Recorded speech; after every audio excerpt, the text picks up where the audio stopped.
appreciate all of you being here today. I want to thank everybody who was involved in this search, and it was several people. We wanted to move quickly, but more importantly, we wanted to be thoughtful and thorough in this search. As always, I appreciate Dr. Keenum's guidance and wisdom. Every day I'm reminded how fortunate we are to have Dr. Keenum at the helm at Mississippi State University. I want to be brief, but I want to be clear about a few things. We didn't hire Mike Leach because he's charismatic, but he is. We didn't hire Mike Leach because he's got a great sense of humor, but he does. We didn't hire Mike Leach because he's exceptionally bright, but he is. We did not hire Mike Leach because of his dynamic personality, but he's got one. We did not solely hire Mike Leach because he's a visionary and a pioneer in the modern game of college football, but indeed, he is. We hired Mike Leach because he's a disciplinarian. We hired Mike Leach because he's a brilliant tactician. Most of all, we hired Mike Leach because he's a proven winner.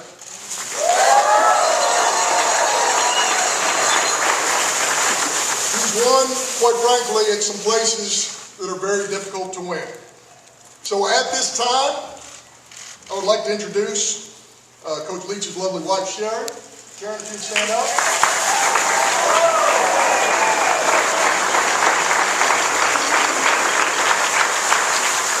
His children could not be here today, but we're excited to welcome Janine, Kim, Cody, and Kirsten to the Mississippi State family. And with that, I'd like to get Dr. Mark Keenum up to make a very, very special presentation.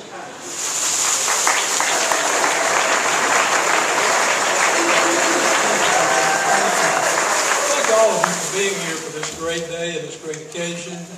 History of Mississippi State football.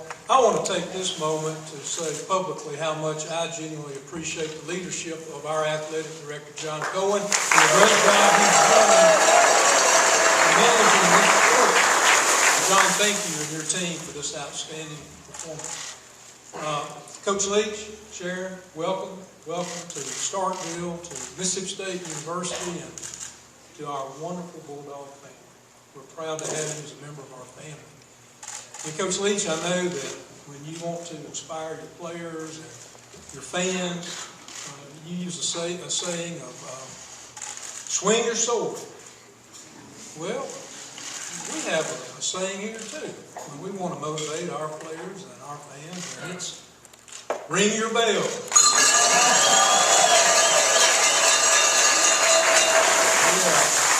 We're proud of our cowbell. It's one of the most unique traditions in all of college athletics. In fact, we're the only Division I school where you can legally bring an artificial noisemaker and use it. But we respect that tradition. We respect what it represents. It represents our spirit, and it represents our core values of integrity, hard work, and respect for others. And we always, always ring responsibly. We'll learn more about what that means first. Well, again, we respect this tradition. And with that, Coach, I wanted to present you with your very own official Mississippi State cowbell.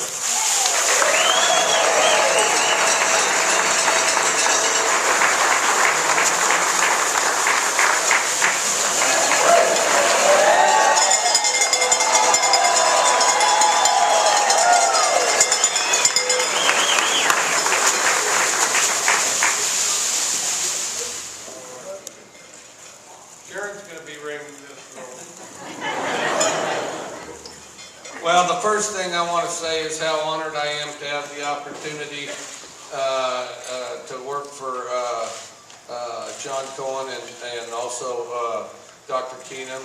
And, you know, these guys, I've heard about their reputation over the years and things like that. And also Mississippi State, like any football coach, I've been familiar with this great state and the great players that play here and the pride that exists in this state.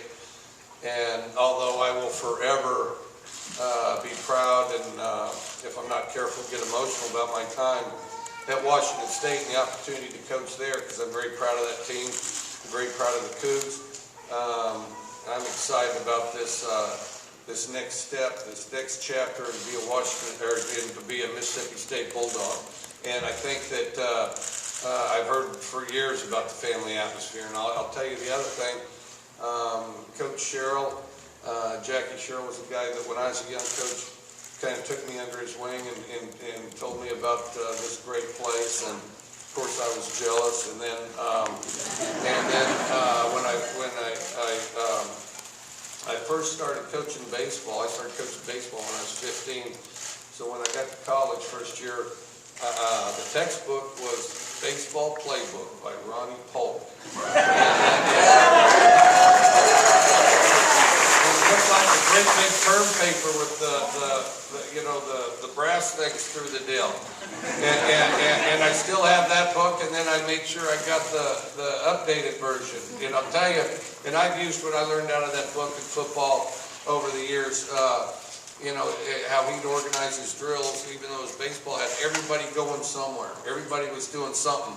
In our football practices, we try to have constant motion, everybody going somewhere. So don't be surprised if you come by our practice field and you see 5 quarterbacks each throwing a ball to 5 receivers, because we want as much action and as much work as we can possibly get in a short period of time.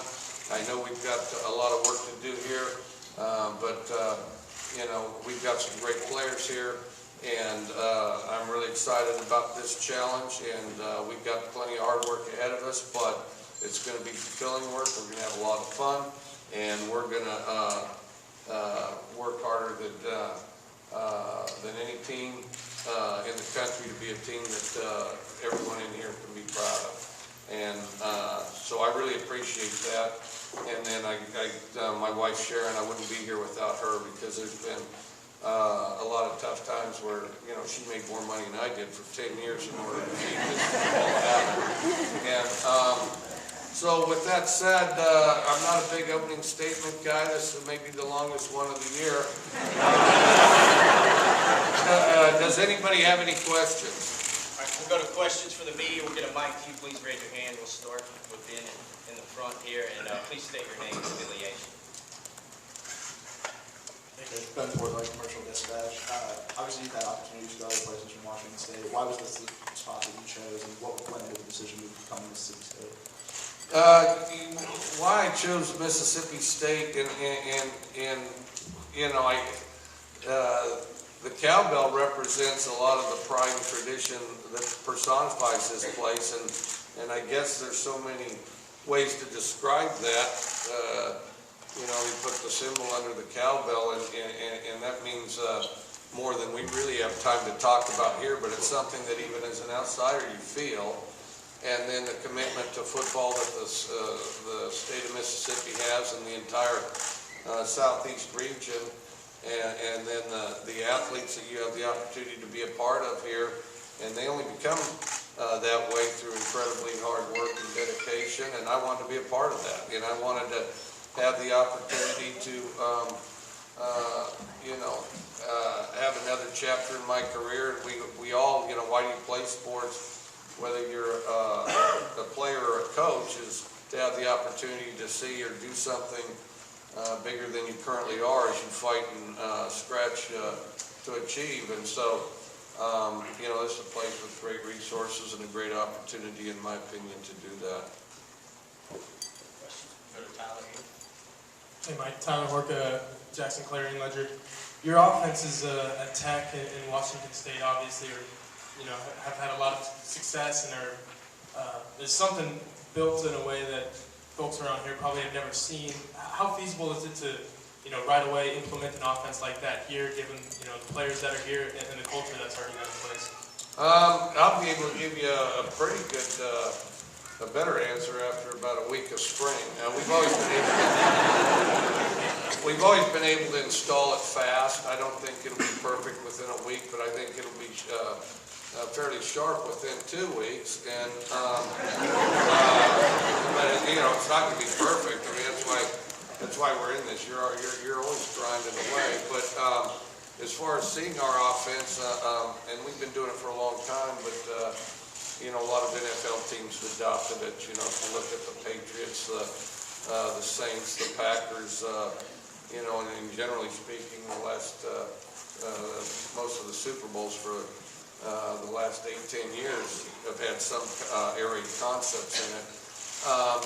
We originally grew up from the wishbone, and you know, offensively, two objectives that we're trying to achieve is we want to attack as much space as possible, and we want to put it in all the skilled positions' hands. And you know, so the thought very simply, the more people the defense has to keep track of over a bigger area, the better our chances are. And so I don't know if you guys come up with a good play to do that, maybe we'll cut one of the ones we got and we'll add yours. We do that from time to time. Other questions? We'll go to the back. Hey Mike, Trey Monger, WLBT in Jackson. Kind of piggybacking off of that question. The SEC in the past has kind of been a conference that's relied on defense, but over like the last 5 or so years, it's really seen an uptick in offense. I guess, what have you seen from afar in that? And then coming over here, I guess, was there something that excited you about that? I think it's a little of both. You know, I think conferences and teams will go kind of in cycles. You know, I remember when I was the offensive coordinator at the University of Kentucky, we led the nation in passing, you know, and then threw it a lot there, and I thought elevated things there at the University of Kentucky for the 2 years I had the opportunity to be there. And then, you know, there were some balls flying around then. Of course, you had Florida throwing it quite a bit then too. And, you know, and the biggest thing as an offensive coach, we used to refer to it as build a better mousetrap. You know, how do we build the mousetrap better, we used to say. You know, because, you know, building a better mousetrap. Well, if we, and we would even say stuff like, well, if we run a post on that play, that'll help the mousetrap, you see. And the biggest thing, always trying to, we spend most of our time talking about how we're going to practice and how we're going to duplicate and reinforce those skills and repetition over and over. But then, you know, we also talk quite a bit about, you know, how we're going to find ways to attack space. And, you know, sometimes you'll have a real special player, you know, like our running back this last year had an awful lot of yards. And if you don't count kickoff returns, he led the Pac-12 in yards. And, you know, so if you got a special player, you're trying to get the ball in his hands as many times as you can and devising ways to do it. And what I like about what we do offensively is you got some flexibility in how to do that. Go to Joel. Here to coaches. Joel Coleman, Starkville Daily News. Have you had a chance to solidify your staff yet and things? Will any of the current staff members possibly be retained and things? Just kind of what's your timeline on staff? Well, the timeline's as soon as possible. And obviously for some positions I have some people in mind, and you know, and it's always tough. And I've been on both sides of this coin, and I have the utmost admiration for everybody that's worked here, because I know what a struggle it is to be a coach, and you know, you live and die on each game and always trying to do the very best you can. So I couldn't have more respect, you know, for my predecessors and what they did and what everybody strived to achieve. But then with the course of that, I mean, I've got also there's some coaches that I know that I'm familiar with that I think will best you know, duplicate what we're trying to achieve offensively and defensively. And so there'll definitely be some that I've worked with in the past. So I don't have a perfect answer for that.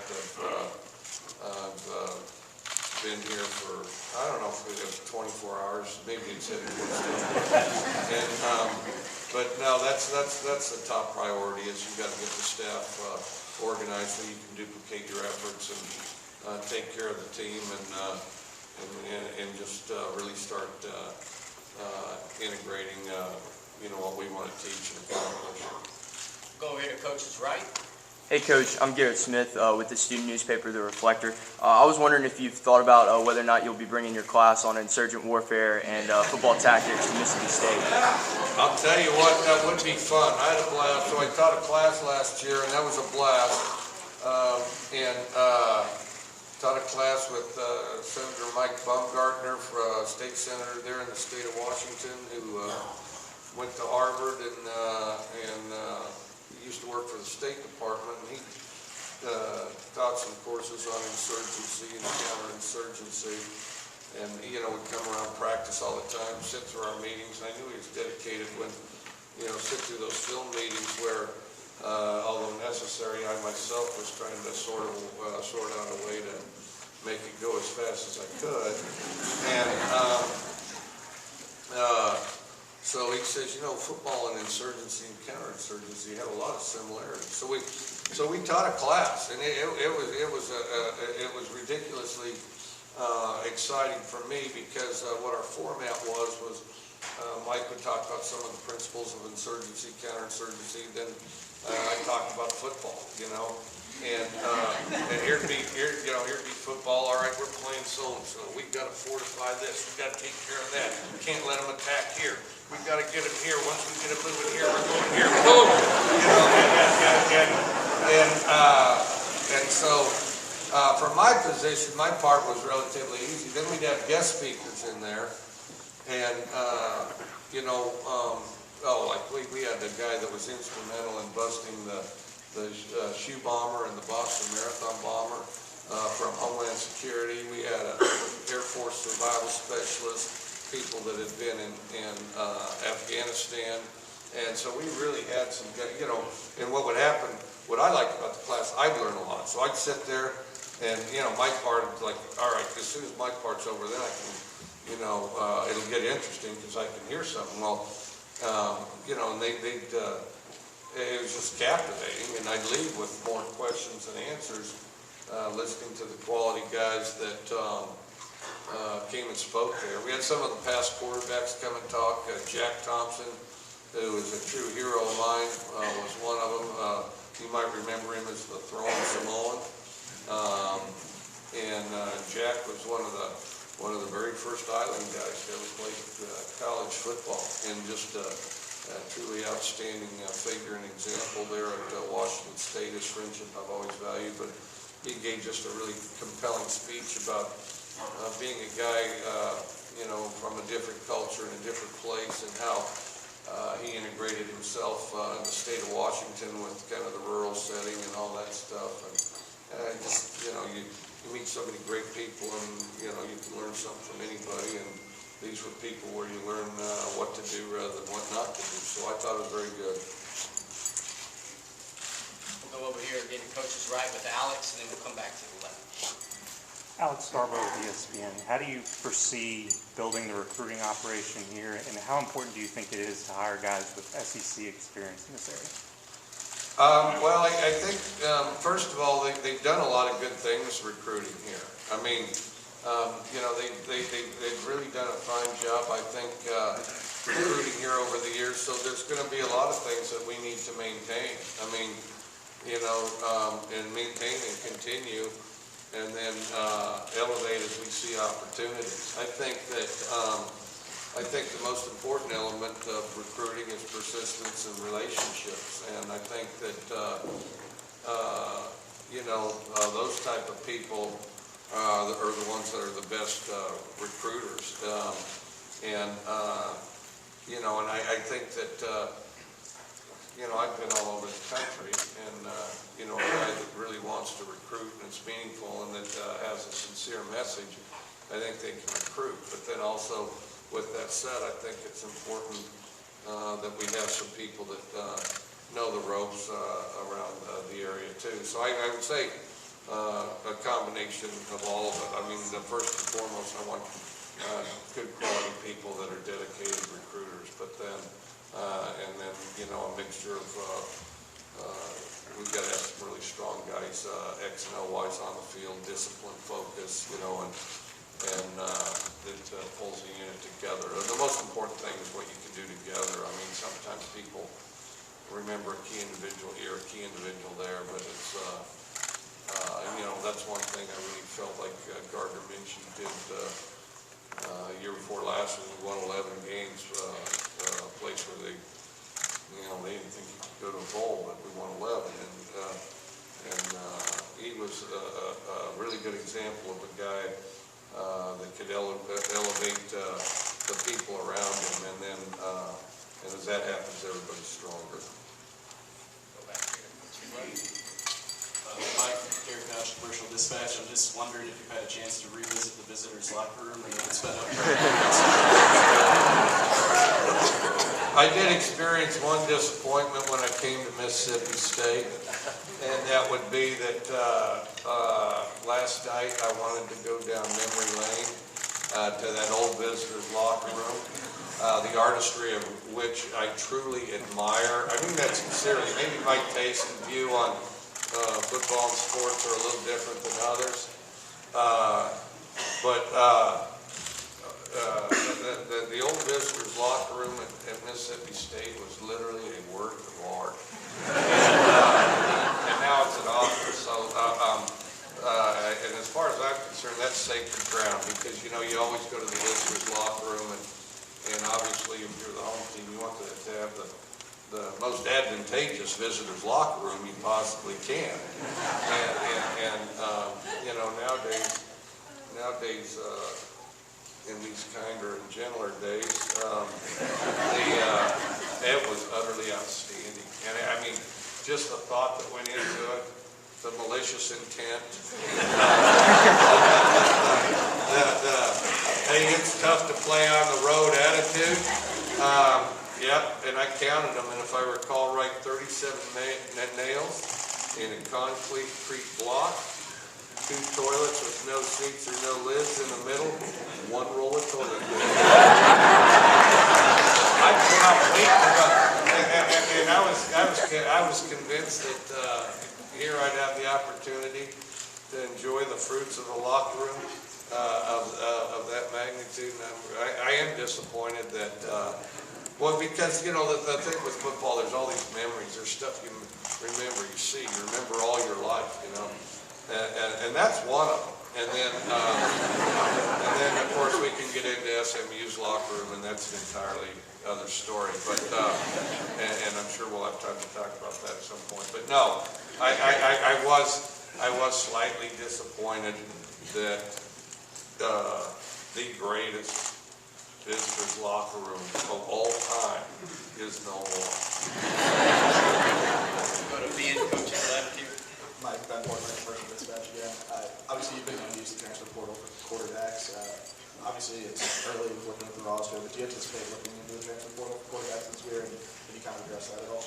Well, we'll look at the transfer portal. The transfer portal is a new resource nowadays. You know, I mean, it's both positive and negative, but it can be a resource, and I don't think it can be ignored really for any position. I mean, football's a competitive sport, and you're always trying to upgrade, and of course everybody, you know, regardless of position, you know, remembers somebody that played or from whenever. But you know, if you can upgrade, I mean, that's the point of a team game, and I know a lot of guys have aspirations to play in the National Football League and stuff like that. You're in a competitive situation, and for the overall good of the entire Mississippi State family, anywhere we can upgrade, if we can find somebody that can do that, that's not a resource that can be ignored. So, yeah, we'll look at the portal and see what's out there in all positions. And from my experience, a lot of times the guys get on the portal, they're trying to get an opportunity to play. You know, maybe they're lower on the depth chart, but other times, you know, sometimes it's a fit situation. And so I don't think it can be ignored. It's now a factor in recruiting and kind of a reality of our business. And if you can upgrade from the portal, you need to do it. Over here again, the coach's left. Hey, Coach, Nick Suss with the Clarion Ledger. You bring up being competitive. You're coaching in a division now with guys like Nick Saban, Gus Malzahn, Dumo Fisher, Lane Kiffin right down the road. How exciting is that for you, and how much of a factor is that in taking this job? And then how familiar are you with Lane from your days back in the Pac-12 together? I've known Lane for a long time. I've actually known Lane when he was a GA for Pete Carroll. And I've always liked Lane. And I know that, you know, you're not supposed to like anything from Ole Miss, but, you know, I've always liked him, kind of an entertaining guy. And then, you know, all those guys I know, you know, Nick and Jimbo, and this conference is loaded with quality coaches. That's what makes it exciting. But the fact of the matter is I came from a conference loaded with quality coaches too, not to diminish either conference. You know, I mean, the resources vary, the opportunities vary, but you know, I like playing against crummy coaches better than really good ones. But you know, as I look around these conferences, there's no hiding from good coaches. You're going to run into a good coach, and you're going to have to fight like crazy at every conference you're in with regard to the quality of some of these coaches. Yeah, you don't want to get bit by him, I'll tell you that. That's the dog version of like the leather jacket. He'd be like the Fonzie of Bulldogs. We'll go to the back. Hey Mike, that's HEWTVA. So in the past, you've done a ranking of different mascots. Where do the Bulldogs fall in terms of rankings of mascots? Oh, geez, I got a really good joke, but I'm not going to tell it.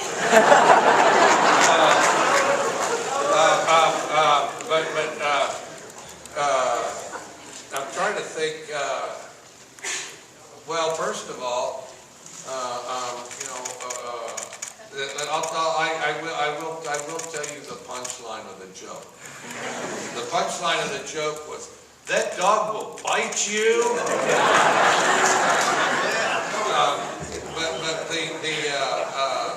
I'll tell you this. I mean, you know, they call them Bulldogs for a reason, and you know, and they're built for combat, and you know, and I know a lot of you know, young kids a lot of times start out afraid of them, maybe for good reason, and so and I know I'm scared of this one, so I'm glad I represent them. Go over here, coach's left, give him the paddle. Hey, Mike, Tyler Worker, Clarion Ledger again.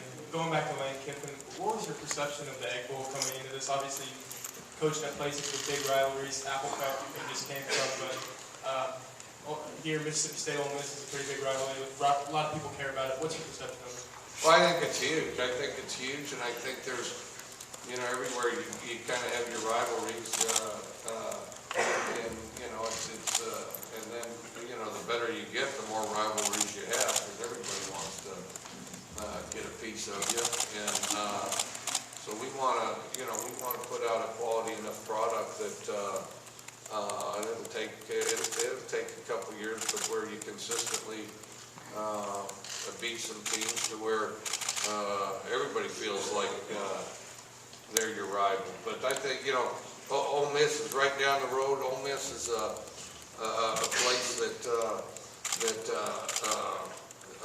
Mississippi State's always taken a great deal of pride in beating, and you know, we want to elevate that. We want, you know, it's very important to all of us to win the Egg Bowl. But the best way to play in that Egg Bowl is get better every day. Over here to the right, Logan, and then Dan. Logan Lowry, Daily Journal in Tupelo. Just what are your initial impressions of the roster that you're inheriting? My initial impressions, and they are initial, is that they're good. I mean, the thing, you know, I mean, good solid football players. I knew a good coach, old school coach from Florida State. He used to say, "We're looking for runners and hitters." And just looking at it, there's definitely some runners and hitters on this team. And I'll tell you, some of these guys I can get in, you know, I've always been told I have reasonably big hands, but I shake hands with some of these guys, you know, and you know, and I feel like I'm 10. And so, and we got some big hands and long levers, and which is orange, that's football for orange. And then, I'm excited about the chance to coach them, and I think a lot of things that are exciting about coaching is discovery. One, discovery of what somebody's capable of, because a lot of times they're discovering that at the same time you are, because everybody can work harder than they think they can. Everybody's a little better than they think they are.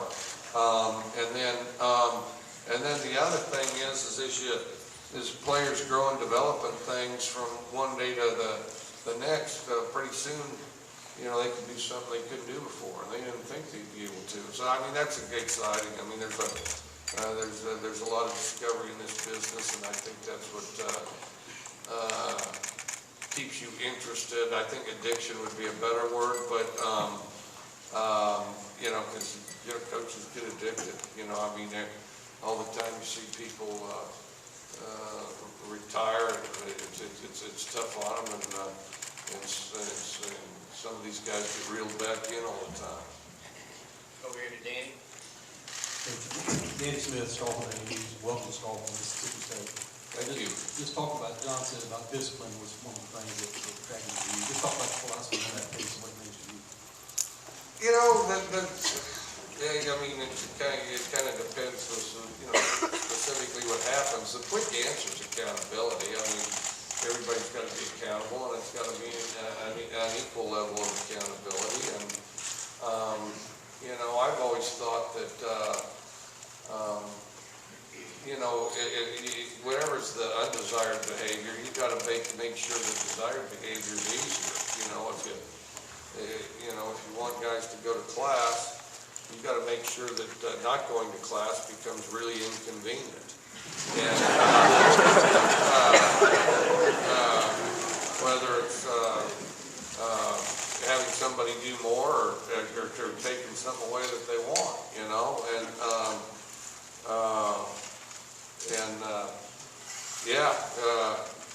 you just got to make it more convenient to do the thing that's right, because in the long run, everybody wants the same thing. I think sometimes that needs to be illustrated.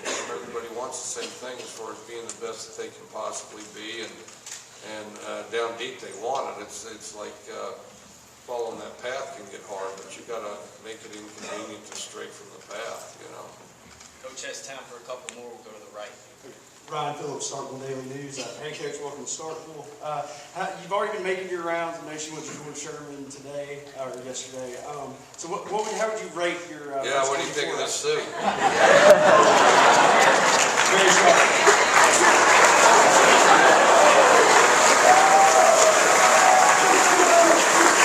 Don't get real used to that part of it. How would you rate your first 24 hours here, kind of making the rounds?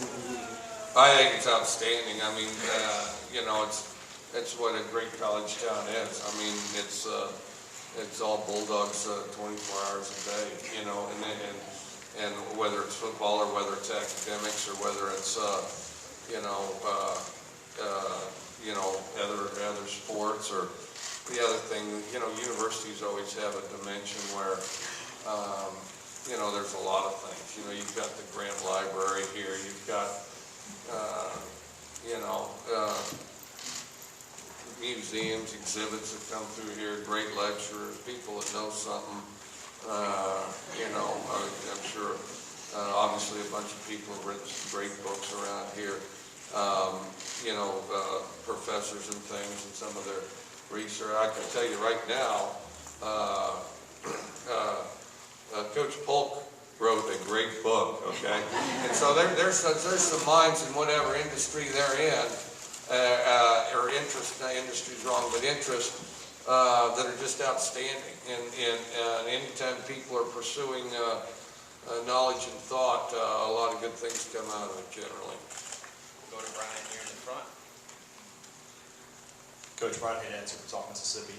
What's the most important factor for a coach when he's deciding to take a new job? What was something that would have been a deal breaker if it wasn't here, or something that they have this, so I'm going to take this job?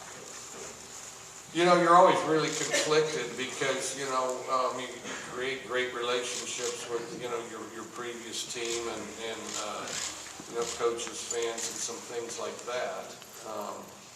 But then the other side of it is you're gonna be dead in 100 years anyway.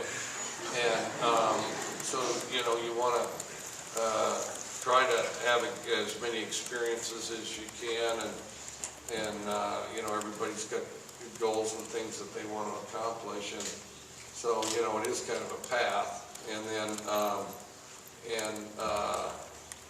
and really, I guess in my case, I just wanted different experiences, although I'll always cherish the experiences that I had previously, and I think that the departure is the hardest, because even though you see it as captivating and life lessons to have a different experience, go to a different place, different set of problems, do different things, opportunity to work with different people, different part of the country. I've always loved having gotten my master's in Daphne, Alabama at the United States Sports Academy, and coached at Valdosta, and then coached at Kentucky. I just wanted a part of that. I didn't want to get to miss that. Okay, and then I can't think of any really huge deal breakers. I mean, you want to have the ability to develop your staff and your players without a lot of distractions, and of course that requires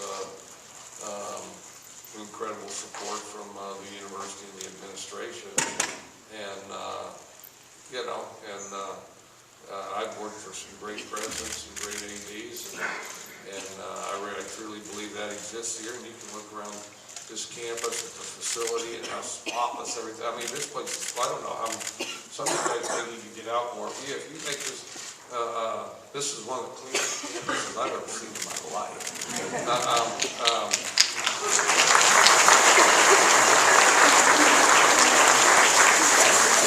And I think that exhibits kind of the pride and the focus of the administration, to achieve big things.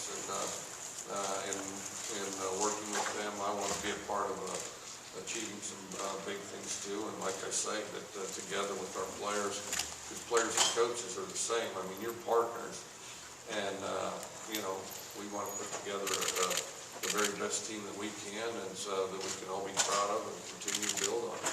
Coach has time for one more.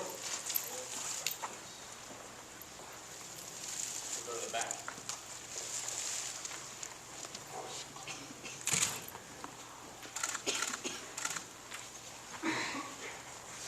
WLBT. Coach, it seems like in the past, your name has come up when SEC jobs were open. I guess has, being a head coach in the SEC something you've always thought about, or maybe there's a different one? I've always wanted, a quality place where people are committed to winning, and then just to be perfectly honest, the recruiting base here is hard to resist. I mean, because a 300-mile radius of here just has outstanding recruits. I mean, and it all starts with kind of the commitment on the high school level and the great job the high school coaches do here. And to have the opportunity to put that together in a college town where there's a lot of energy and it's meaningful to people every day, and then also, where you continue to strive and do it together. I mean, that's exciting. And then the other thing is just like I mentioned, I've always admired Mississippi State and their tradition, because I don't know how to describe it, and I've been kind of searching for this before and since I've got here, but there's a unique independence that exists with Mississippi State that doesn't exist other places. They're very direct, very down to earth, and independent in the way they do. There's not, everybody's not running around in linen suits even when it's their casual time. You know what I mean? so you can, yeah, there's a gritty toughness here too that I think is, that exists and allows achievement and people to get things done. Thank you very much for coming today.